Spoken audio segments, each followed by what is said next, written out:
Hello and welcome to a lesson on solving equations with multiple variables. And you're like, what? An equation with just letters? Yes, that might be what we just see today, but we're good with solving equations, so we're just going to use those skills and apply it to what we come across today.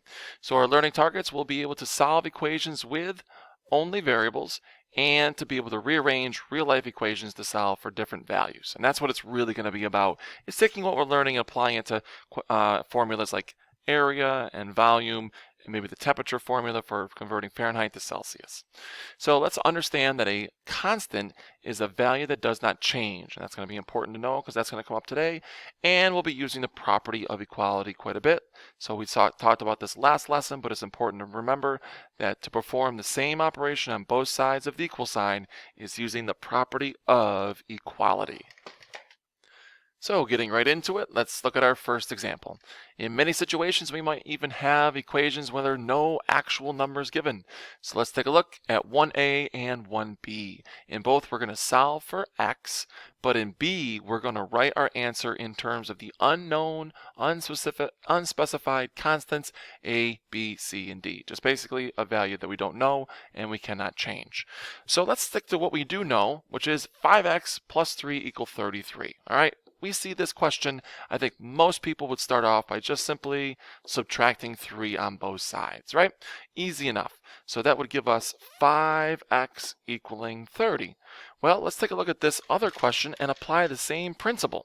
Because if it's a times x plus b, I would in fact want to subtract b on both sides using the property of equality. And that's going to give us ax equaling c minus b. Since they're not like terms, I can't actually perform the subtraction. So I just write it like that.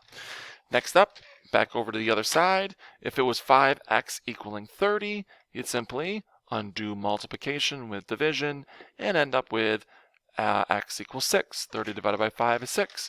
Over here, same principle. I'm undoing the multiplication. So I'm going to use the property of equality to divide by a on both sides. Now, again, we can't actually divide these constants because we don't know what their values are right now, but we can rewrite it as c minus b all divided by a. Okay? Not too bad. Let's take a look at another one. Next example is a little bit more involved, and if we needed to, let's think about the things that we would use in the order of operations if we knew what x was. So let's say that x was 10, okay, and we substituted 10 in for x. We would think to add that number first, add 5, then divide by 2, then subtract 7, right? Okay, so now that we've got that in our head, we're not going to write those steps down like we've done before, but let's just think about what we said last. Subtract 7. So the first thing I'm going to do is add 7 and do it to both sides. So x plus 5 over 2 equaling 10. Over here on this side, I have pretty much the same setup, so I'm going to think about adding the c on both sides. So x plus a over b is equal to dogs plus cats. Exactly. Not the same animal, cannot add dogs with cats. Let's head on back to the left side. This problem has x plus 5 divided by 2. So what we would do next is undo division and multiply by 2. Cancels the 2's out, leaves us with x plus 5 equaling 20. Well, on the other side, I kind of want to do the same thing, but instead of dividing by a number, I'm dividing by b. So use parentheses appropriately and multiply by b. Okay? That'll cancel out the b's because it's opposite operations acting on each other. And then this one can be written like we have it, but why not write it more like the distributive property, where we would typically have the value out in front. So b times d plus c. Did anybody catch what property we just used there? The commutative property, where we switch the order. All right, back to our solving though. Let's undo addition with subtraction. And this is the stuff that we're used to. Subtract 5 on both sides, get a number, 15. Over here, I'm not going to get a number, but we're still going to do the same stuff. We're going to subtract a on both sides. That's going to get x by itself. That's what we were looking to do. And then this distributive property would still be there. and we would simply put the minus a at the end. So we're just taking a vertical problem, all right, vertical, and writing it horizontally, all right? No big deal, hopefully. Let me know if you have any questions in class. Okay, let's look at this one, in which I will not give you a kind of similar example in numerical form next to it. So what are we going to do? Well, why don't we go back to listing the order of operations? So again, let's think of a value for x. Let's call it 10, right? So just going to make up a number. What would we do if x was 10 and following the order of operations? First thing is parentheses, but inside those parentheses we're really subtracting, okay? So subtracting h would have been the first thing to do. Second thing would have been multiplying by 2.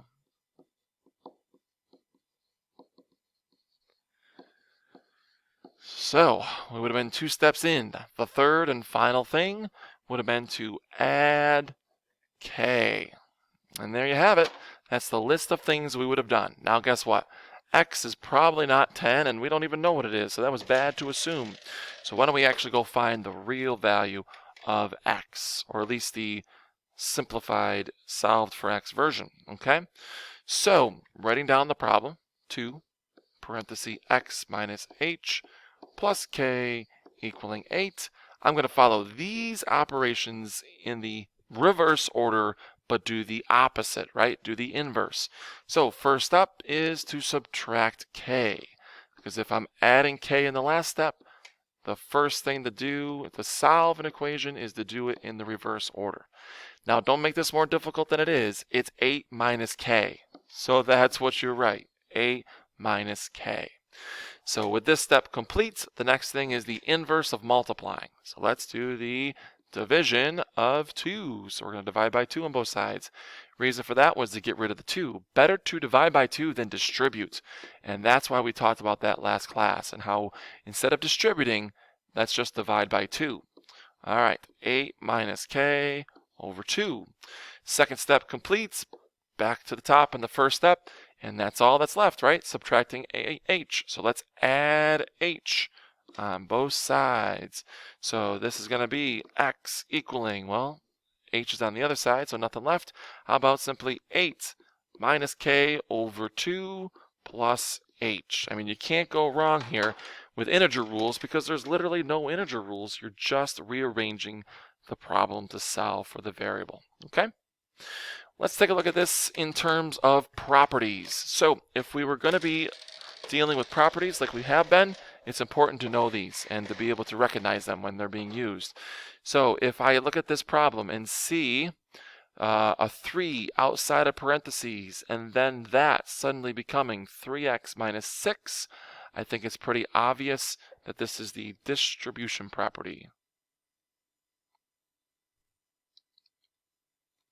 So the distributive property has just been used to simplify the expression. Up next, it was a little harder to see, so I'll try to emphasize it with a highlighter here. The 3x and the x became 4x. So that's a matter of combining like terms using the commutative property. They've rearranged that so that the numbers are together. Next up, looking at this step here, they must have looked to subtract 5x on both sides.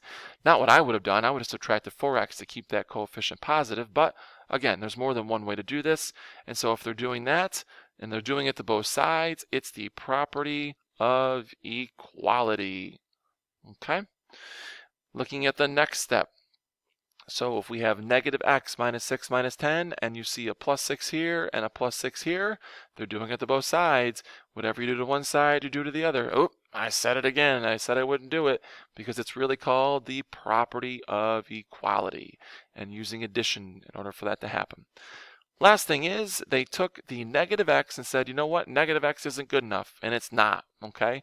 Because we want that to be a positive. So they're going to divide by -1. You could have also chose to multiply, but either way, you're doing it to both sides, which is the property of equality again. So you're using that property quite a few times.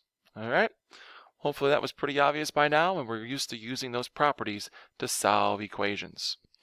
So let's take a look at where this really is going to be used in an application. All right, so we have a Celsius conversion of Fahrenheit temperature.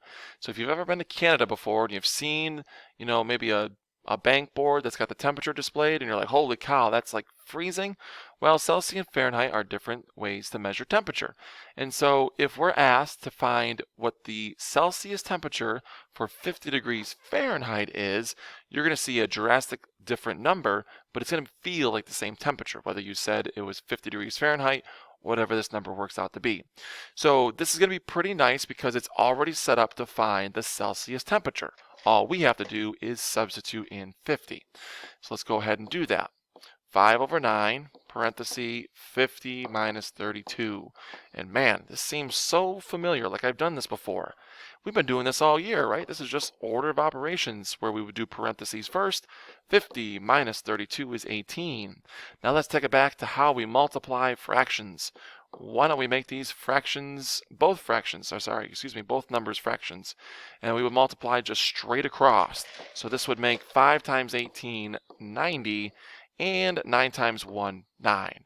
So 90 divided by 9 works out to be 10 degrees Celsius. So 10 degrees Celsius, 50 degrees Fahrenheit, one in the same. Now, what if we were trying to convert 50 degrees Celsius into Fahrenheit? That temperature conversion wouldn't be as nice to use, okay?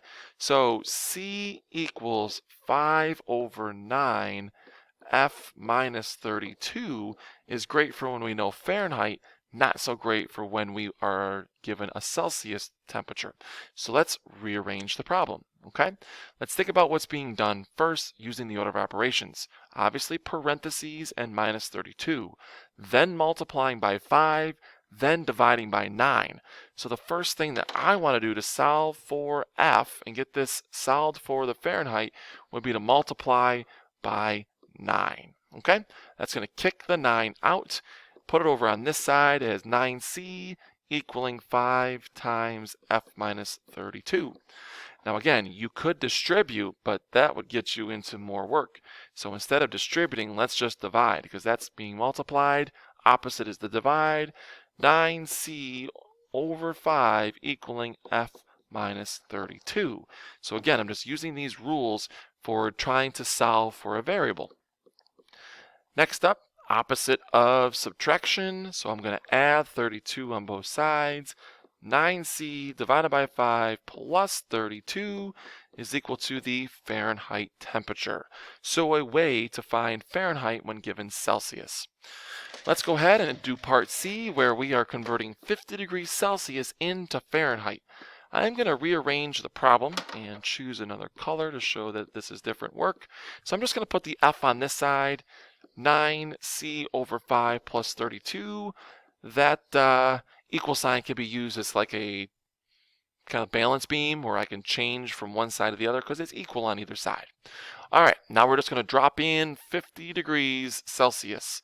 And if you're ever looking for a kind of a shortcut, 9 over 5 is really close to like 10 out of 5. So if we just kind of doubled it, if you doubled the Celsius temperature and then added 32, you'd almost kind of have like a cheater way of doing it. Wouldn't be exact, but it's kind of a cheat way that I use whenever I'm up in Canada, maybe snowboarding or just visiting. All right, but anyways, let's go ahead and multiply. So 9 times 50 is 450 divided by 5 plus 32. I am then going to divide 450 by 5 and get 90 plus 32. And if I said it was 50 degrees Celsius, and you're like, well, that's not that warm. Actually, it's really warm. It's 122 degrees. So yes, there is a big difference between 50 degrees Fahrenheit, where you're maybe wearing a jacket and pants, and 122 degrees Celsius, 150 degrees Celsius, and you're thinking about maybe putting on some shorts and maybe not even going outside, staying in the air conditioning. Okay? Well, I hope you enjoyed this lesson, and I'll see you on the flip side.